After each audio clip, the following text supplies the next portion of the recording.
tugas kelompok itu kan tentang demokrasi dan HAM. Nah, terus gue kepikiran nih, gimana kalau kita lihat juga dari sisi iman Kristen. Soalnya kan kasih dan hormat itu kan sebenarnya dari iman Kristen juga. Boleh banget tuh.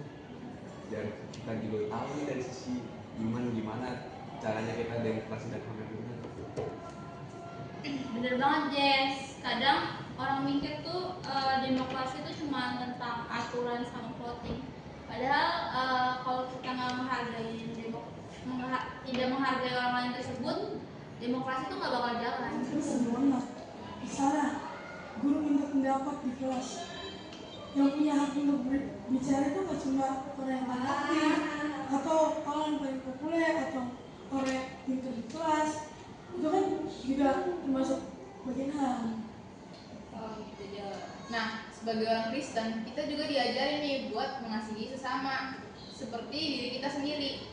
Jadi, kita harus menghargai sesama sebagai bentuk dari melaksanakan HAM. Cuy, tapi setelah gue pikir-pikir, susah juga ya. Kadang-kadang aja orang mau ngomong aja terus diketawain, dicengin, diajak-ajakin, malah siapa sih lu gitu. Nah, itu tuh sering banget terjadi Dim. Padahal demokrasi itu justru mengajarkan kita untuk mendengar pendapat yang berbeda. Kalau semua orang harus dengerin pendapat yang sama, itu mah namanya bukan demokrasi, tapi pemaksaan.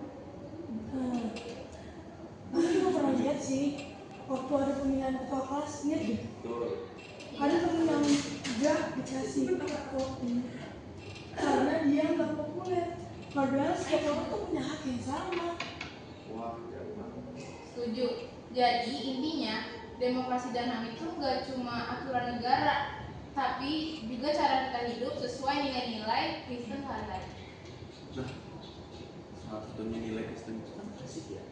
Artinya kalau kita demokrasi, kita juga harus nerapin kekasihan itu. Iya, dalam iman Kristen itu tuh kasih bukan cuma perasaan, tapi juga merupakan tindakan Dim.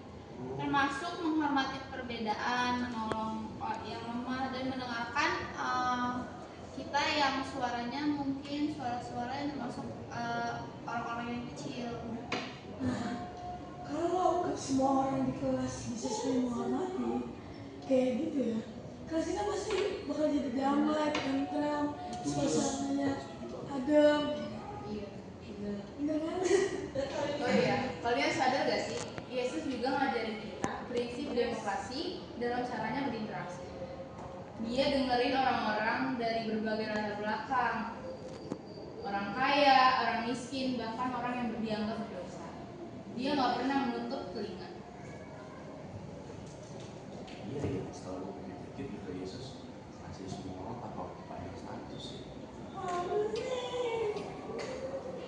Betul, jadi kalau kita bilang kita mau hidup seperti Kristus, harusnya kita tuh juga bisa adil, nggak pilih kasih, dan berani menghargai suara orang lain. Karena itu yang susah tuh ego kita. Kita tuh pengen suara kita didengar yang paling benar. Tapi disitulah tantangannya. Kita harus belajar hati dan mau mendengar. Tuh, setuju Jos. Demokrasi juga bukan soal berbicara, tapi juga soal mendengar pendapat orang lain. Bener cuy, setelah gue pikir-pikir, demokrasi ini kan bukan cuma soal menang kalah ya, tapi demokrasi ini juga mengajarkan kita bahwa semua orang berhak menyampaikan pendapat serta aspirasi mereka tanpa dan harus dirugikan. Bener. Iya bener Dim, dan mulai dari hal kecil aja kita bisa kayak dengerin teman kita tanpa menyela, nggak membuli teman kita Dim, dan mau kerja sama teman kita. Itu udah termasuk dari bagian demokrasi dan HAM. Nah, Setuju, bener. Kalau kita bisa mempraktikkan nilai-nilai itu di kelas, itu sama aja kita sedang belajar hal di kelas yang sesungguhnya. Wow. Setuju banget. Jadi tugas kita ini bukan cuma buat nilai, tapi buat kita belajar hidup sesuai dengan kasih Kristus.